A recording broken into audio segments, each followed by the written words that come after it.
Star Wars Shadow of the Mandalorian Part 6. The journey to the Yavin system was tense. He spent the time patching up his Mandalorian's armor and running scans on the lead-lined pouch, muttering about dark side energy fields and quantum entanglement. The Mandalorian later meditated.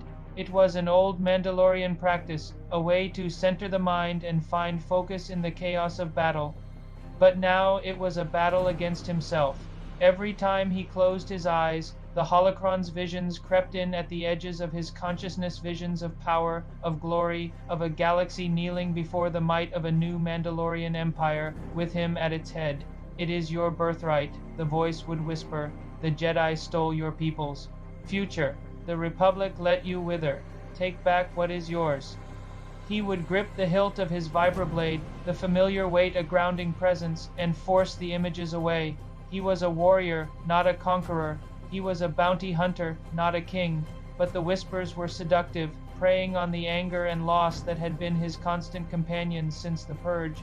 Back on Lotho Minor, the firefight had ended. Agent Voss stood over the captured mercenary leader, a grim-faced Cladowinian.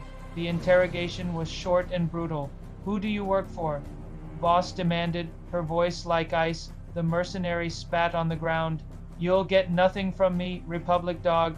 I know you're after the artifact the Mandalorian took," Voss continued, circling him like a predator. "I want to know why. What is the heart of the shadow?" At the mention of the name, a flicker of fear appeared in the mercenary's eyes. "You don't know what you're meddling in," he growled. "Our client is not someone you can fight.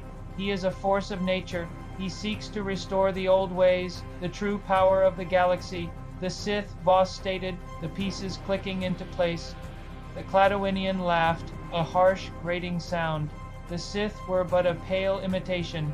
Our master serves a much older, much darker power, and with the three hearts, he will unlock the gate at Malachor and unleash a shadow that will consume everything." The gas giant of Yavin Prime filled the viewport, a swirling marble of orange and red. Nestled in its orbit was the fourth moon, a vibrant green jewel against the blackness of space. "Yavin 4, we're here," Kellen said, his voice a mixture of awe and trepidation. "The Masasi temple should be on the far side of the moon, deep in the jungle." The Mandalorian stared at the lush green world, so different from the scarred, broken planets he was used to. It felt peaceful. For a moment, the whispers in his mind fell silent.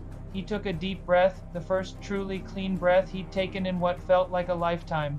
"Let's go," he said, his voice steady. "Let's end this." As the Commerce-class fighter descended through the atmosphere, a lone figure stood atop the highest peak of the ancient temple, there, robes fluttering in the gentle breeze. They watched the Mandalorian ship approach, their face hidden in the shadows of a deep hood. They had been waiting,